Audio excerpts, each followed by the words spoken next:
Just start. This is one of the many things that you hear on YouTube when it comes to starting a channel, or it comes to starting a task, a project, or something that we ultimately desire. However, have you ever started a project to ultimately find that you don't finish it, or does the thought of starting really start to overwhelm you? Procrastination is one of the many things that we face in today's society, and a lot of people struggle with procrastination. But it's not just blowing off a task, there's more to it.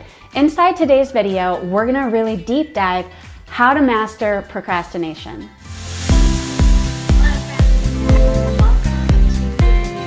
Hey everyone, and welcome to my channel. My name is Jennifer Fellin. I am a career strategist and leadership expert here to help you bridge the gaps of where you are to where you want to be inside your career. You're welcome to travel over to my website where I host a tremendous amount of content, where I host my blog as well as my Career Vault podcast. You're also welcome to download my free resources, which is located and pinned in the comments below, offering trainings inside public speaking, branding, as well as leadership. You're welcome to join my on-demand masterclass, A Pathway to 100K, if you're interested in really breaking through that six-figure salary. All right, you've clicked through because you're genuinely interested in how to master procrastination. All right, let's dive in. Procrastination is something very common, and kind of what I talked about in my hook and in my intro. A lot of people center around the fact of just start. But procrastination is also something that is very misunderstood. When I was younger, I would blow off a tremendous amount of tasks a lot of the time, and I was a really bad procrastinator. And over time, I've gotten really good at making sure that not only do I schedule time for tasks, but I understand what's causing the psychological block for allowing me to move past getting that task done. Inside procrastination today, what we don't realize is that this is actually something psychological that really hinders us from being able to get the task done.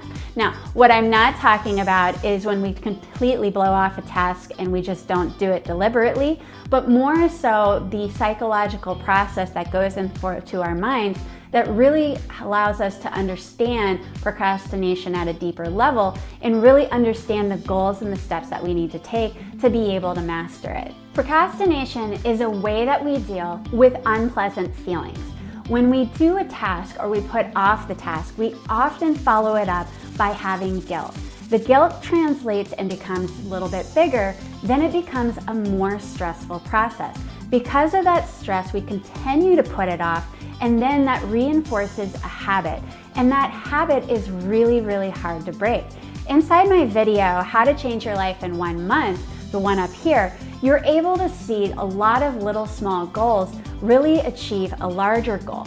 These smaller habits that we create when we procrastinate or we put something off and then we have the stress and the guilt, it tends to build. And what happens is it reinforces this habit. And this habit isn't particularly a likable habit that we want to have. So you keep that in mind, that really an understanding when we put something off and we really have a mental block, or there's a guilt or there's a negative feeling associated with that task, we start to reinforce that habit when we don't do it and we continue to put it off. The emotional cycle that gets developed behind this is a lot more complex than what most people think.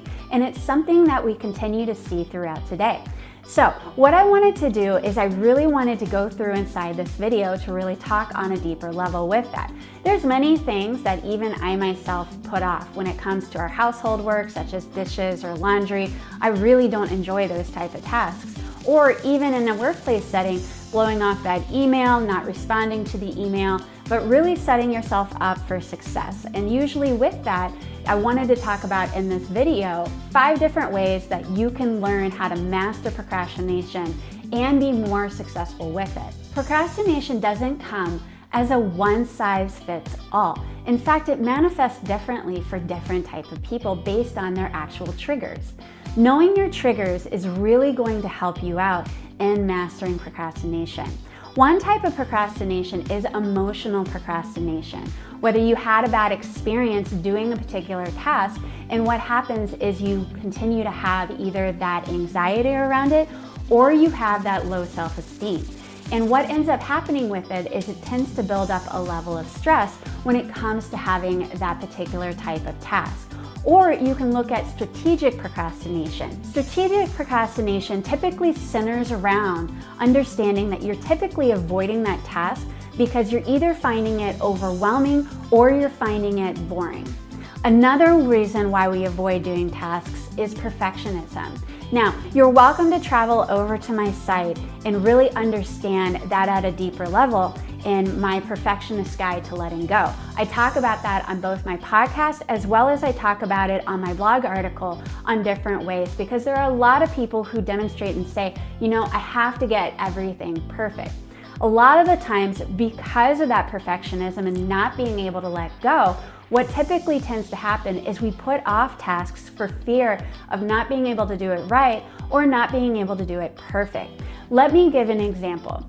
When I broke through my first glass ceiling and I started to take over my first building, one of the thoughts that I had was imposter syndrome and perfectionism.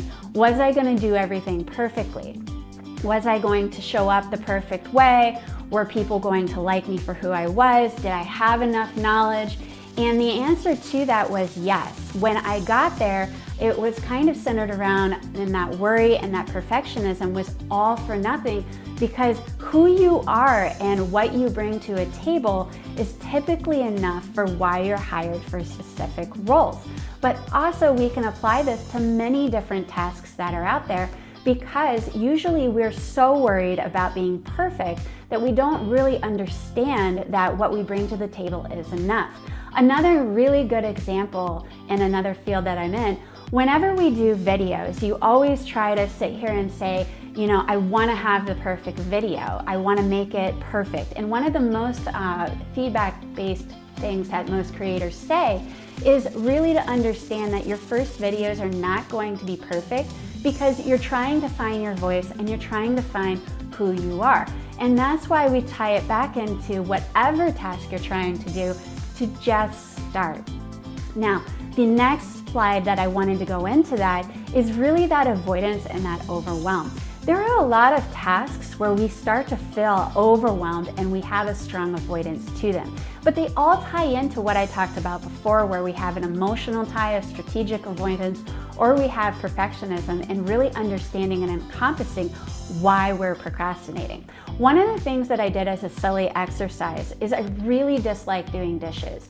I don't like it at all. And when my husband and I really talked about the reasons why, is I did this a lot when I was a kid, but I really don't like the way that the water hits and the way it makes my hands feel afterwards.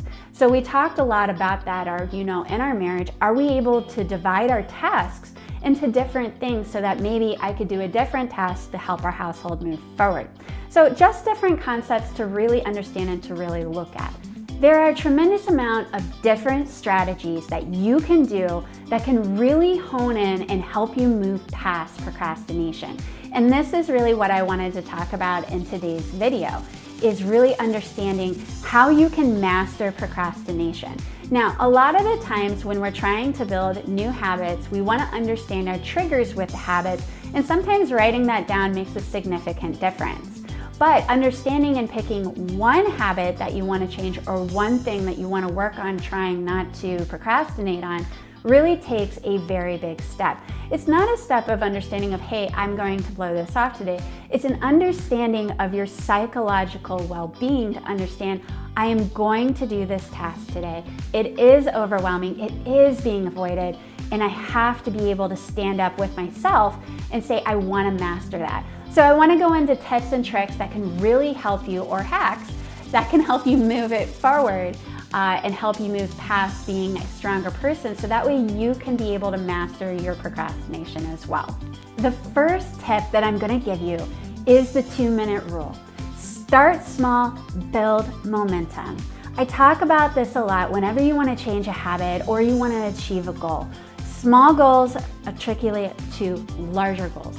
And you want to make sure that you take those smaller goals and you build upon them, because over time they will accumulate.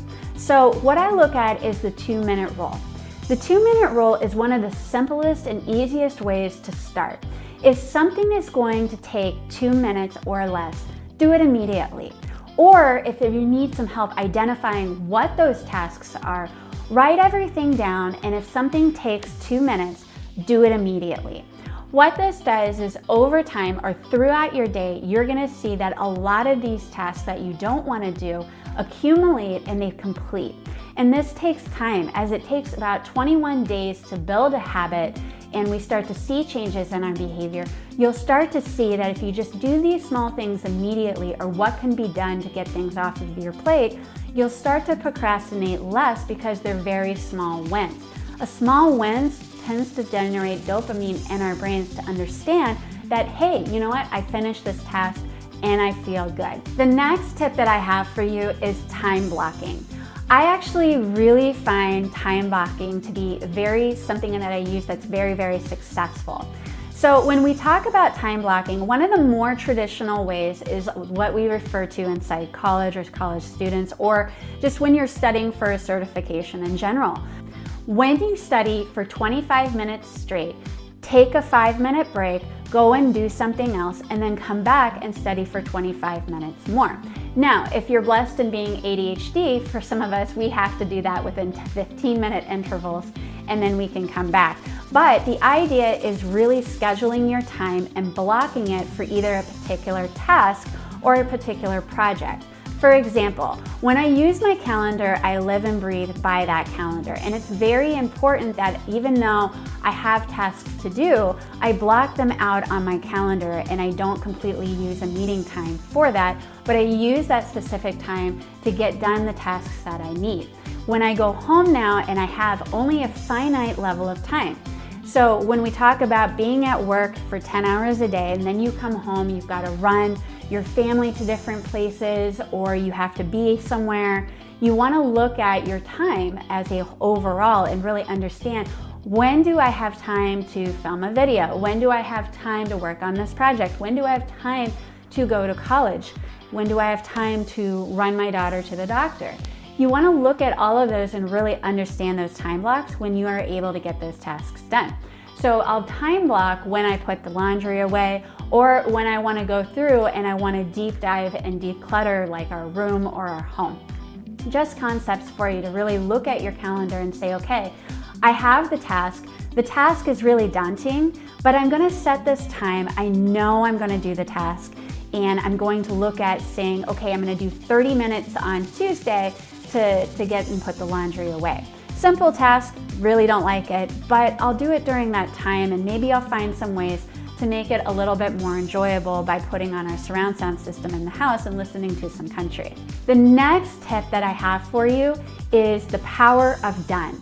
Let's think about that. Being done with something and accomplishing a task is really powerful. It really sends a message to our body saying, hey, we accomplished this very, very well. But it doesn't always have to be perfect. Whenever we do like a presentation, for example, at work, and you're really trying to impress people and level up, you might want to look, and everybody's going to be nervous. Everybody's going to have butterflies because you want to make sure that that presentation is spot on. Now, there's tips and tricks to be able to make that presentation very visually appealing, and knowing that visuals help, but having that background understands that, hey, the presentation may not be picture perfect or the way that I really want it to be, but it's done, it's presentable, and when you present it, you might be surprised that people are blown away with your less than perfect work just as much as they may be blown away with something that's a little more finessed. And having the project done so that you can move on to different tasks is better than that project being fully perfect and you spending the extra 8 to 10 hours. Remember, we don't have to be perfect, we can just be done with that particular project. And again, whether you're doing a YouTube video, whether you're writing a resume, whether you're writing a cover letter, you're going out there, you're giving a presentation, all of those things, as long as you finish it, you're gonna learn over time what works and what doesn't work. And you know, one of my clients that I had this week, it's like, you don't have to have the perfect answer. You know, when we interview, and what I tell people is, you may not be the perfect fit, the ideal candidate, but you may just need to outbeat the other two people you're interviewing against. and you're not perfect, but you're done and you gave a good presentation, you can apply this principle on several different levels. The next tip I have for you is creating accountability. Now, having people to help you with tasks or changing habits is something that, I highly encourage. Whenever you're changing anything, you want to have those people in your life that are supportive and that are going to help you move it forward. I have people in my life when I'm taking myself and I'm putting myself out there who tell me all the time, like, okay, well, you're doing a really good job. And they like to keep it real, and having those people and taking feedback is something that's really value added, and it really helps you change. But then sometimes you need a softer accountability. And this is where I encourage a lot of people to start. Soft accountability is really just having somebody there and reading off, did you do A or B today? Yes or no. Did you do the C or D today? Yes or no. Reading off questions is a concept that I got when I was reading Marshall Goldsmith's book. And inside that book, what he really talks about is understanding and changing your behaviors, your triggers, and were you able to change those habits? But having somebody call him every single day, not really to criticize or judge, but just to call him, really takes away having a self-accountability. And when you're trying to change something yourself, you've got low self-esteem or you're insecure, understanding just soft accountability and having somebody just phone call you or answer questions to really helps you self-realize, did you do the task today or did we continue to procrastinate? And that self-realization is gonna help you move forward, or having somebody that's hugely positive in your life. I have a group of friends who is incredibly supportive, and when I go to them with different things, what they're able to do is they're able to create not only that accountability, but that external motivation. Talking to people and having support is something that can really help, having a cheerleader on your side. Now, the next thing that I want to talk about with tips is reframing and how you look at things. I've talked about this before in a few different videos, is really understanding how we talk to ourselves is really, really important. And reframing and looking at our paradigm and how we do things is also just as important. And understanding and using tasks as rewards. So, like for me, I love different type of rewards, and I don't do anything like I'll reward myself with a candy bar, but having that complete that task really kind of makes you feel a lot better. And being able to do that over time, like when I was younger, I didn't do very well with it at all. I wasn't very great at cleaning the house. I wasn't very good at, I don't think really a lot of things, but over time, as you get better at understanding how to finish tasks, how to reframe yourself, and how to talk to yourself to get those tasks completed, you start to reframe your paradigm and you start to look at things a lot differently. And then also understanding how you talk to yourself that you can get things done is really, really important. And it's something that you want to keep in mind, because you are an awesome person. But you've got to make sure that you frame yourself and you think of yourself that way too, because at the end of the day, everybody offers a really wonderful, unique skill set that they can bring to a table. And when you complete tasks, we feel really good about those inside. Now, we all go through what I like to talk about is setbacks, but you want to keep it moving forward. Being human is something that we all experience, and we're all going to go through setbacks, but being able to be reminded through that accountability, it's okay. Whenever we're learning to change something, or we're learning to master, or we're learning new skills, you're going to have setbacks. We're gonna make mistakes, and that's all right. Nobody is perfect on day one. Nobody masters a skill on day one. I believe it's 10,000 hours to be able to master one skill. So, there's a really good runway that you're gonna either mess up, we're gonna have setbacks, and that's totally okay. Sometimes I encourage people to really have a journal to help them move and change different habits, and really write down what the setback is and what caused the setback. But really looking at that over time, building long-term success is really key, and continuing to reinforce and continuing to show up. And even if you don't do the task well, or you can only get through half of the laundry basket, in my case, you've still accomplished half of the task, and really taking that time to reblock, go back and reset, and continue to finish the task is what it takes to really sustain that over time. And even if you have a setback, it's okay. We all have setbacks. Mastering procrastination is a journey, not a transformation, and keep that in mind.